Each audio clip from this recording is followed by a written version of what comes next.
Yesterday in the program, we mentioned that John Kerry is once again going to be serving in the federal government. In this case, with President-elect Joe Biden announcing just yesterday that the former Secretary of State would serve as a special presidential envoy for the climate.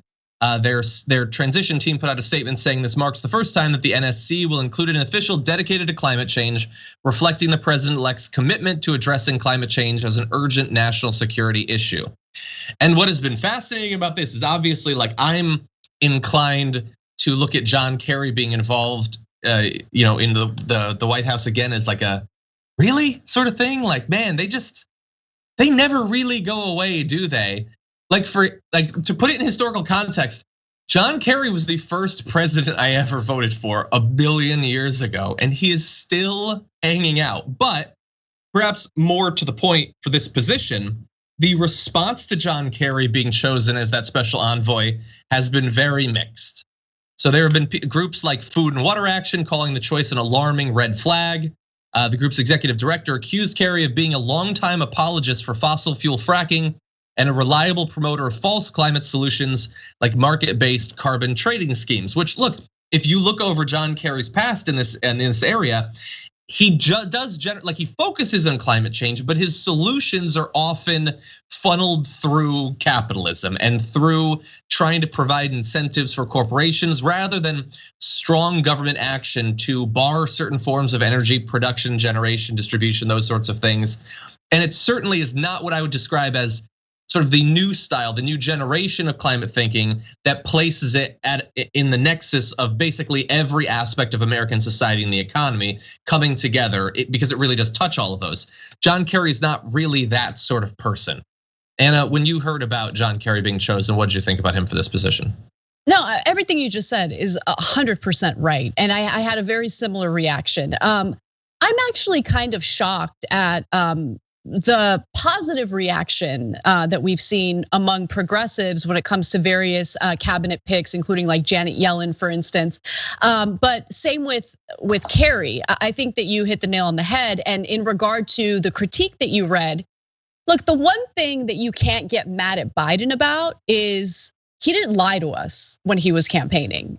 He talked about how much he loves fracking. I'm not gonna ban fracking, I love fracking. We're gonna keep fracking. I mean, he's of course he's gonna choose someone who has a favorable perspective on fracking. But more importantly, I think that the very position that Kerry has been chosen for, not something pertaining to climate change, but specifically the angle that he would be focusing on in regard to climate change, the national security risk.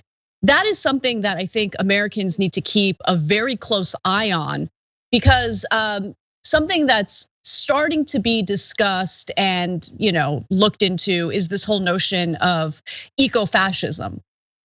And I'm worried about, okay, if we're going to tackle climate change from a national security perspective, what does that look like? Right? Because the United States is the top polluter and has been the top polluter. And because of our actions, other countries are paying the consequences. Certain parts of the world are quickly becoming, either difficult to live in or impossible to live in. And so as we see huge populations of people, migrate around the world looking for safety, how is the United States going to respond to that? Is it going to respond to that the same way we responded to Syrian refugees? We go into regions of the world, create instability, we militarize, we do everything that we can to ensure that our defense contractors are making the money they want to make. And then when there's a refugee crisis, we give everyone the middle finger, right? So I'm curious I'm not curious.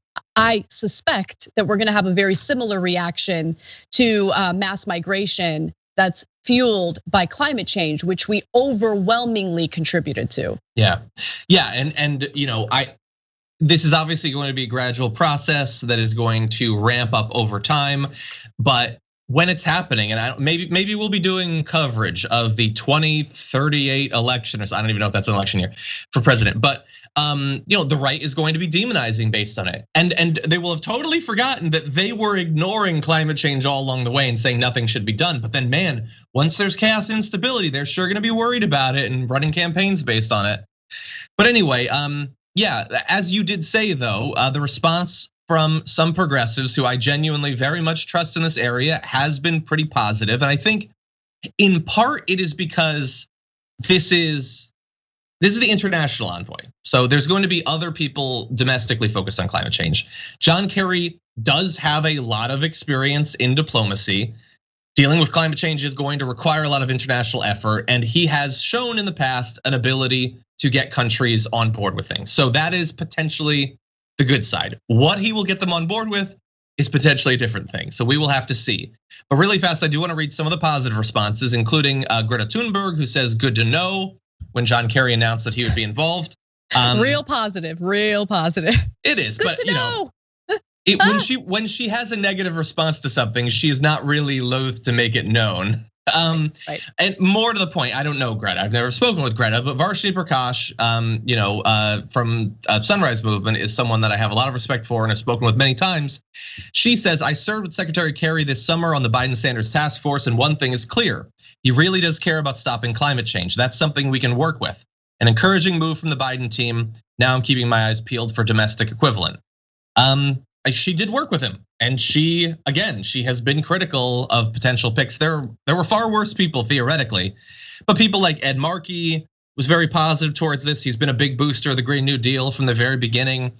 Jay Inslee, who made his entire presidential run about fighting climate change, had a pretty positive response to it. This is just one part of what is going to be a lot of positions that are going to be dealing with climate change, but I suppose there are worse people than could be picked than John Kerry, but of course we'll be watching. Yeah, he's not the former CEO of ExxonMobil, but that's a true. Very low bar. And that's nice. Putting that out there. Can I really fast? We don't have to focus on anything. I just saw this and I thought it was so funny because it had to do with climate change. Ivanka Trump tweeted, fact, greenhouse gases generated by the US will slide 9.2% this year, tumbling to the lowest level in at least 3 decades.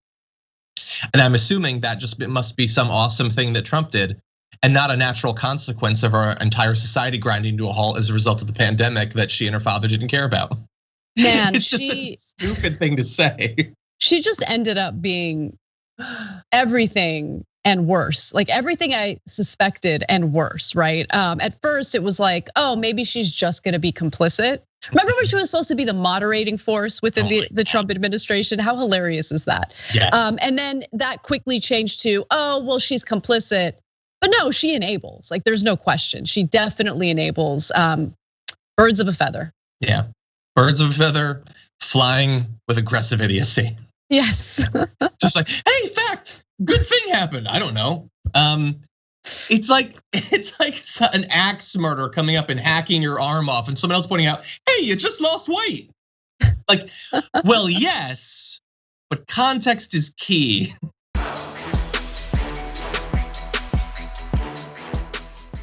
Check out the Damage Report podcast each day, wherever you get your podcasts, whether Pocket Casts or Stitcher or iTunes. You can join me as I give you the news and stories you want, with a range of co-hosts and interview guests jumping in on the fun each day. Again, that's the Damage Report, wherever you get your podcasts. And if you get them at iTunes, don't forget to rate and review. Sometimes I'll read them live on the show.